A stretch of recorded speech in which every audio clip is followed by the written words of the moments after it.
નમસ્કાર વિદ્યાર્થી મિત્રો, નિરંજન સ્કૂલની આ ડીએલએસ સિસ્ટમની અંદર હું ચિરાગ સર આપનું સ્વાગત કરું છું.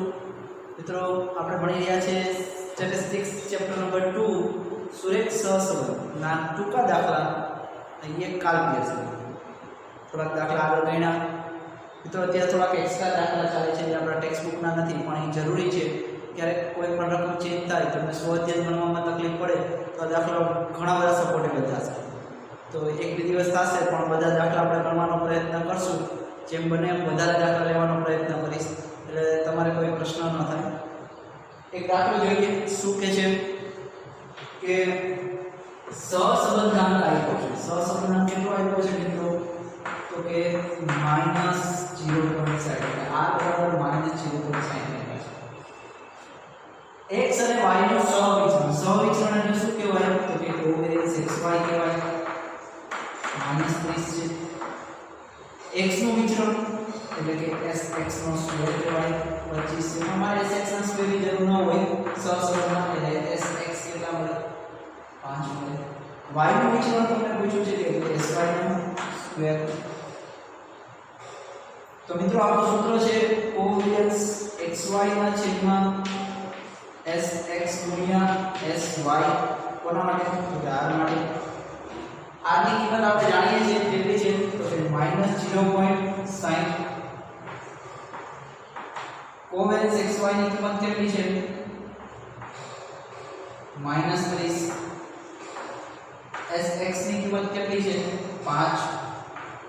sy ની કિંમત જાણો -0.60 -30 5 ગુણ્યા sy. તમારે જરૂર છે sy.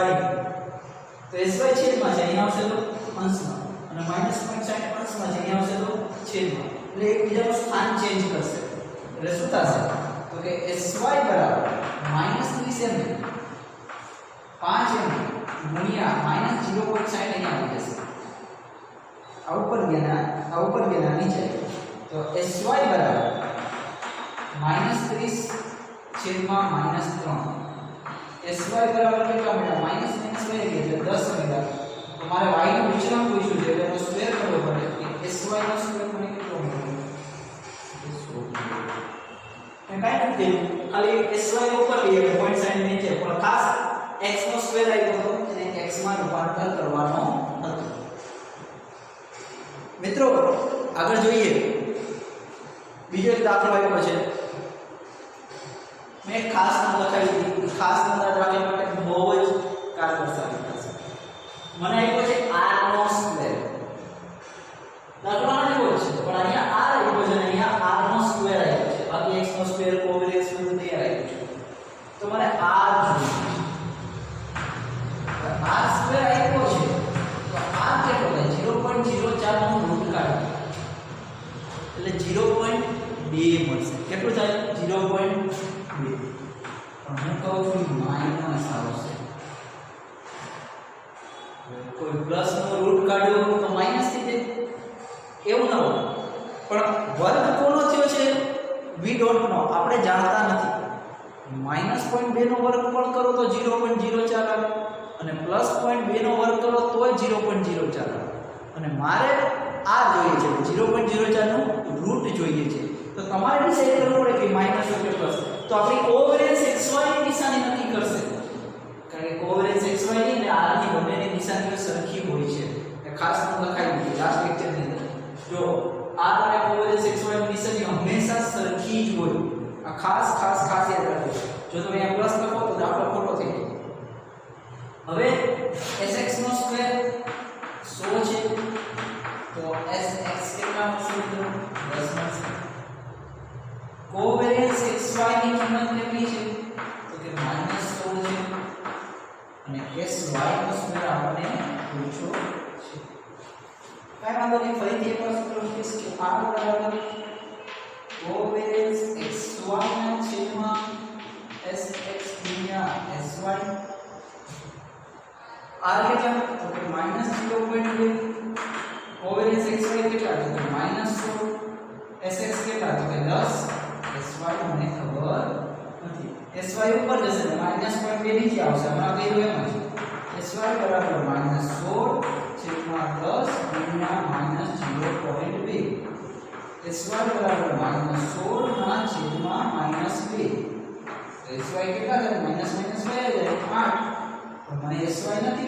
શું પૂછ્યું sy નો સ્ક્વેર ગાઢ નંબર કેટલો થાય 64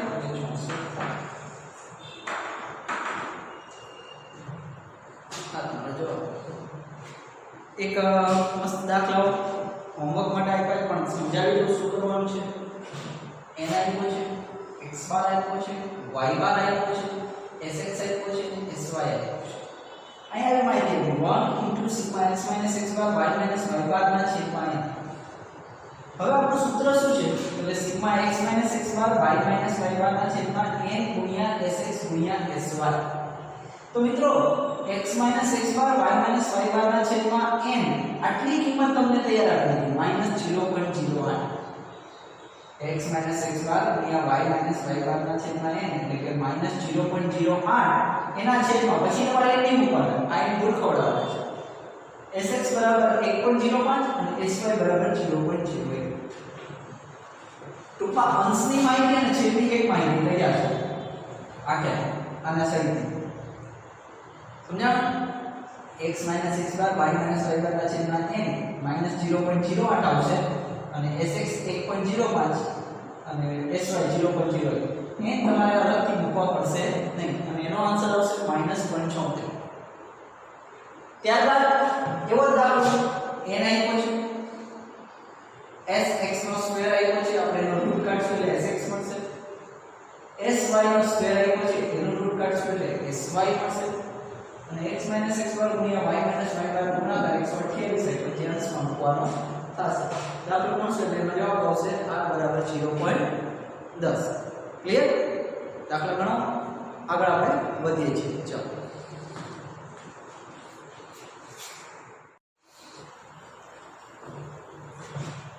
તો મિત્રો આગળ વધીએ બીજા થોડા ટૂંકા દાખલાઓ જોઈએ શું કહેવા માંગે છે ટૂંકા દાખલાઓ લેટ્સ ચેક ઇટ મિત્રો તમને આવી માહિતી આપી છે કે r બરાબર 0.6 તો લખું અહીં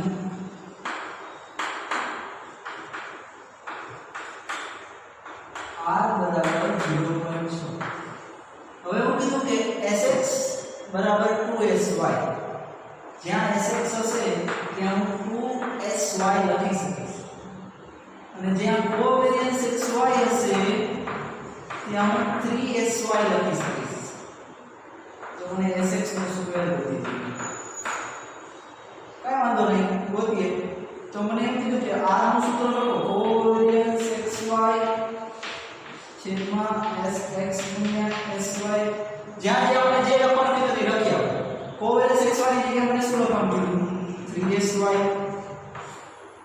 sx ની જગ્યાએ શું લખવાનું કીધું 2sy sy ની જગ્યાએ કંઈ કીધું નથી તો sy ની જગ્યાએ કોણ હોય તો sy ગમે જ અને r ની કિંમત કેટલી છે 0.6 હવે જો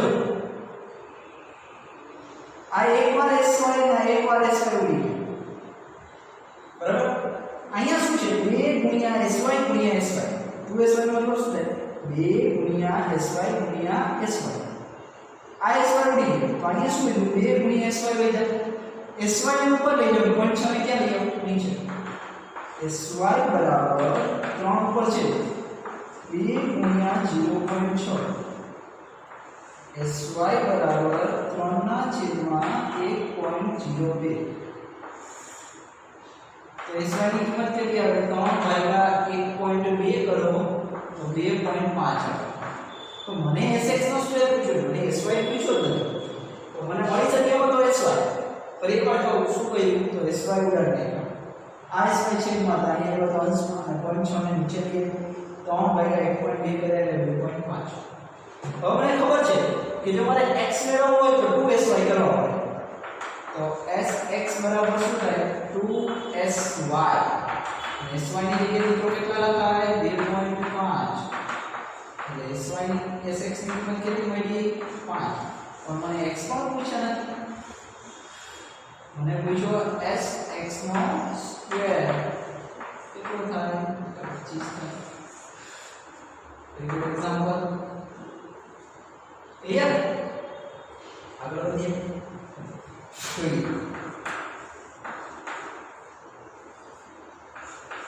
મને એવું કીધું કે sx નો સ્ક્વેર બરાબર 4 sy નો સ્ક્વેર બરાબર 16 મતલબ કે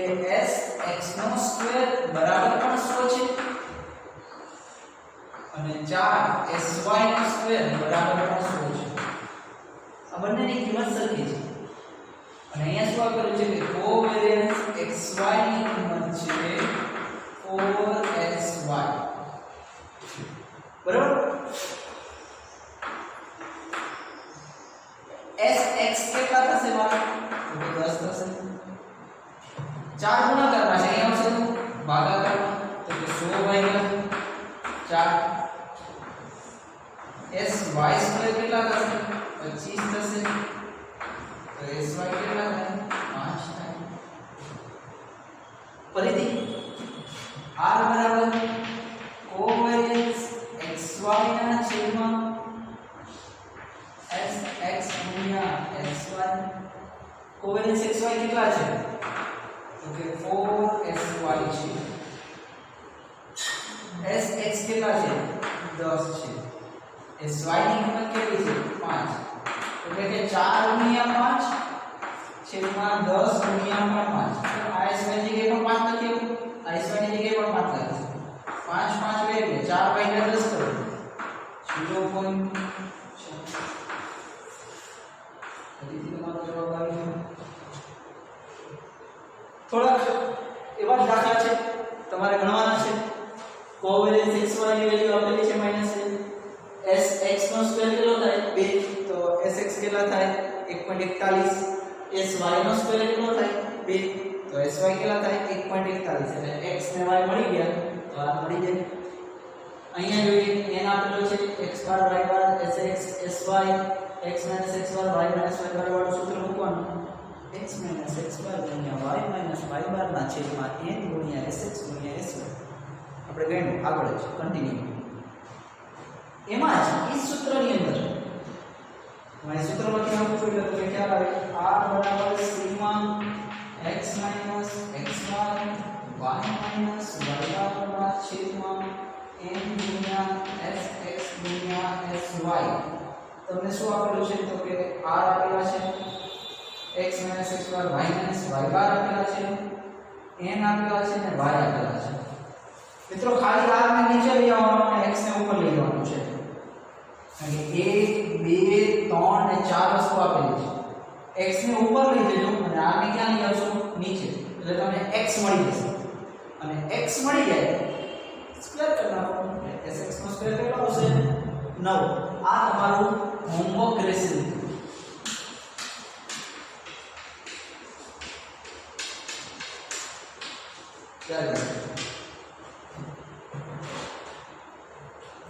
આટલા દાખલા તમારે કમ્પ્લીટ કરવાના છે. 95 96 97 98 અને 99. ક્લિયર? તો અહીં આપણે આપણો લેક્ચર પૂર્ણ કરીએ છીએ.